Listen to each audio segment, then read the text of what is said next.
So hi everyone, it's been a while since I've done a video and I've been trying to teach myself how to do editing and all that stuff, so hopefully moving forward these videos are more high quality than the previous ones.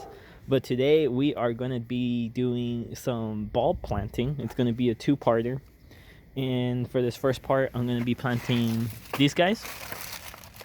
So we got two tulips, a daffodil, Chinodoxia, and Fritillaria milagris. All these ones right here are going to go pretty much in the same spot, and this one it's going to go all the way on the other side, and I probably won't show it, but I'll talk about this one real quick. This one's actually native to Britain. It prefers moist environments. In fact, it could actually grow submerged underwater in some of the ditches that you find in Britain. So it could be submerged but not year round. Ferularias, that genus, have a really weird bulb structure, that the bulb kind of has like a hole on the top, which you guys probably can't see through this. You know what, I'll show this on video and plant it. But let's get started with these guys. So I couldn't find my shovel, so I'm going to be using this rake as a shovel, and hopefully that works. We'll see. So the first plant I'm going to be planting is going to be this one right here, Chinodoxia fabricii. I think this genus is no longer valid, and it's been subsumed into Scilla, or it's the other way around. Honestly, I don't know. It's really confusing, especially since it's a Scilla that has a name, fabricii. So it's messy. In fact, we'll probably do a video on that later. But this is native to Upper Asia, Russia, pretty much what used to be the Soviet Union. It's a drawer of open woodlands, and it's going to be going right here, which there's not much going on even during the growing season. So I'm trying to add some variety. And yeah, these guys have tiny little bulbs there, you guys can see, and I'm gonna open up the bag one-handed and let's see how that goes.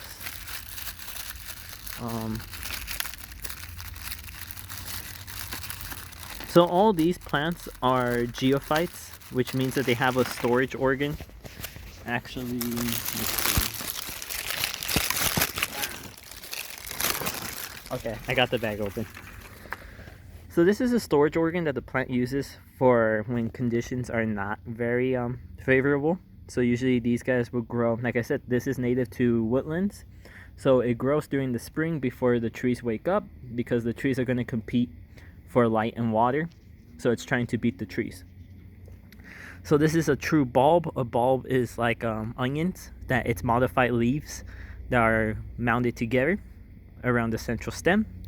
And with most bulbs, you can actually tell which side to plant them up. Pointy side goes up, flat side goes towards the bottom, and this right here, then the flat side, that's what they call the basal plate, where roots will germinate from.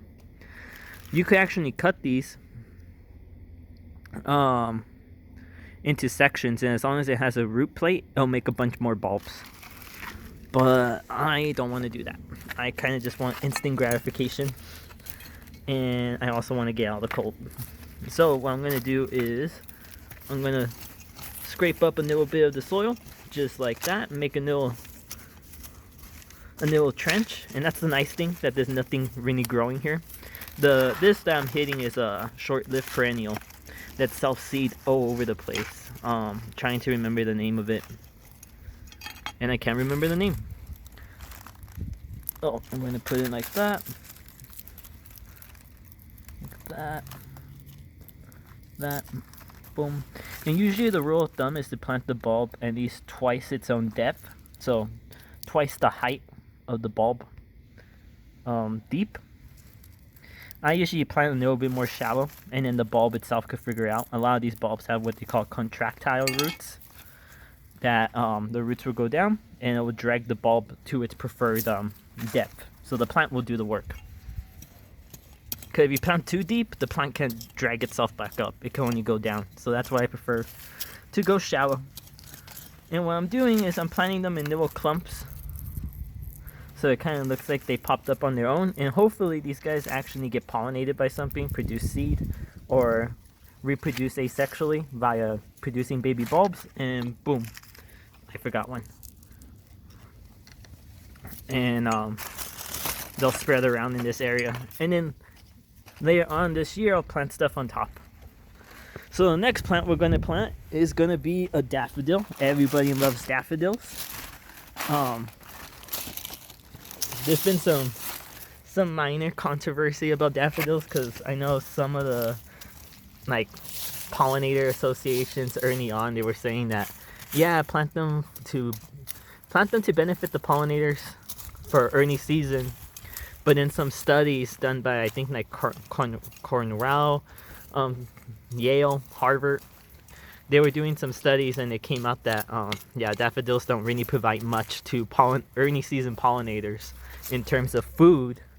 But it turns out daffodils produce their own heat.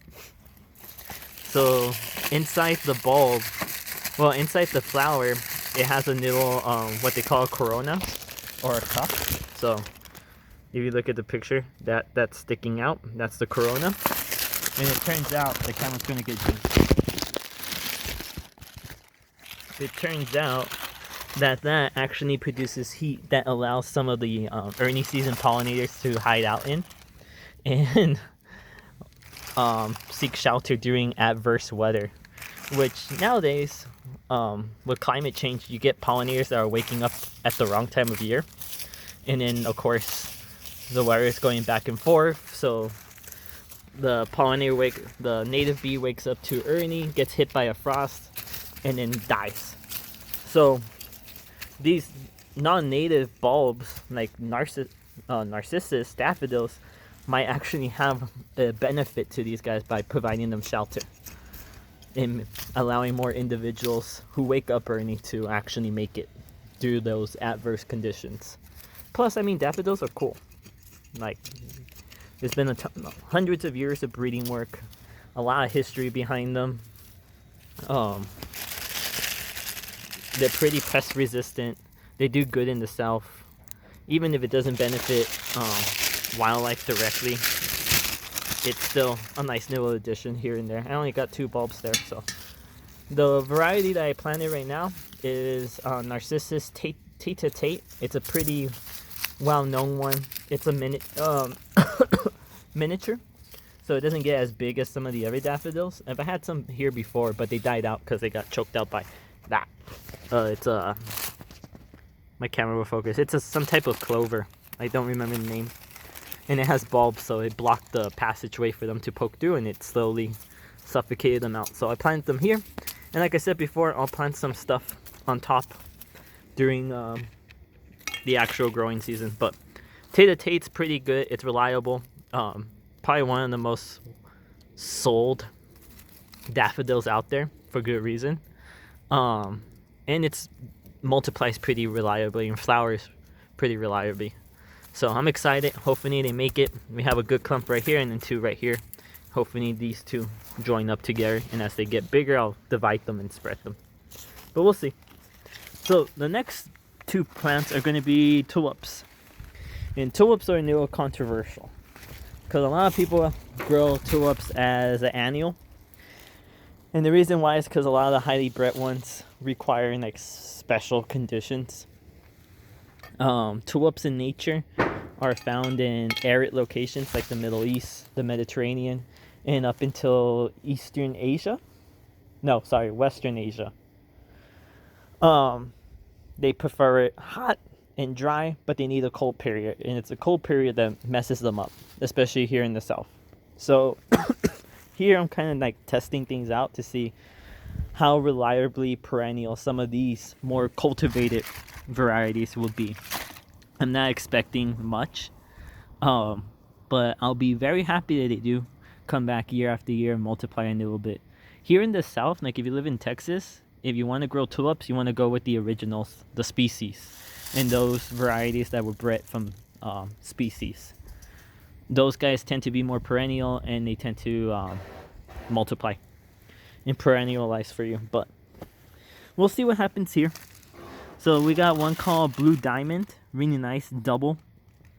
And then we also have this one, Clardia. So I'm gonna open up the bag again and I'll show you guys the bulb. And some of these guys were waking up already. Trying to get my finger through the hole. Damn. Okay. Here comes shaky camera.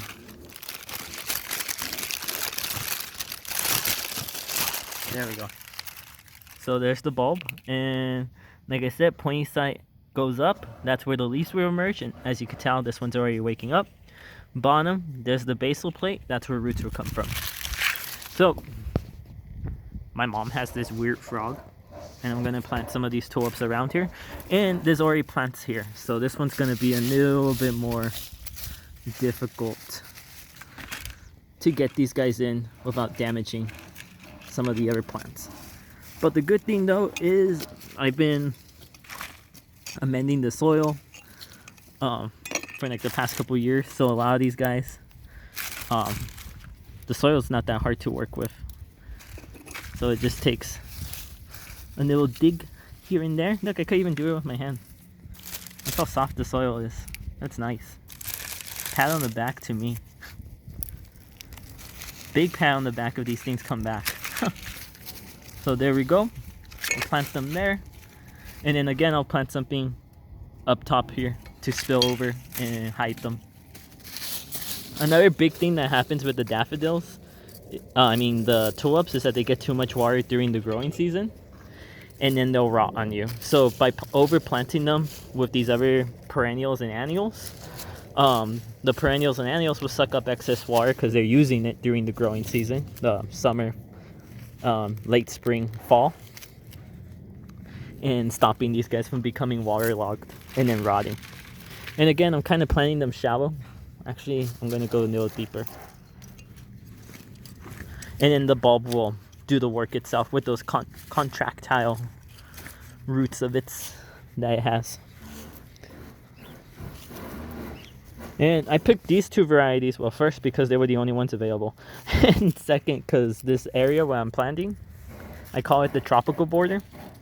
So it's gonna have a lot of like tropical-ish plants, bright colors, you know, the works.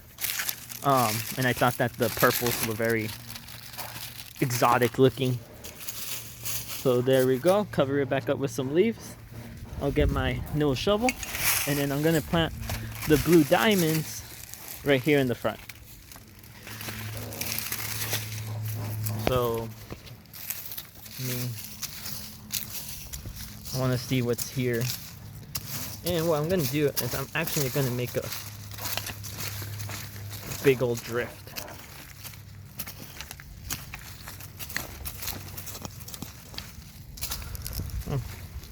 There we go. And the soil is really good. Like, oh, you see that right there?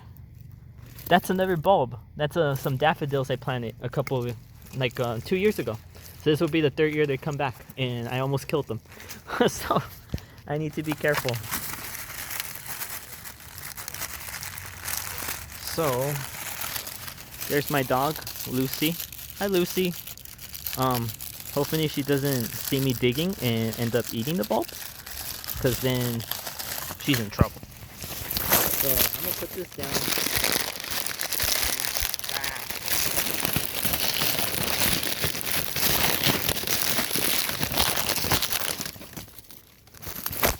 There we go. Here's blue diamond, and as you can tell, they're not waking up like the other one was, Clardia. But that's fine. I'll plant some right there. I was hoping to have a bigger drift, but there's the daffodils, and I don't want to disturb them too much, so I'll make it go this way.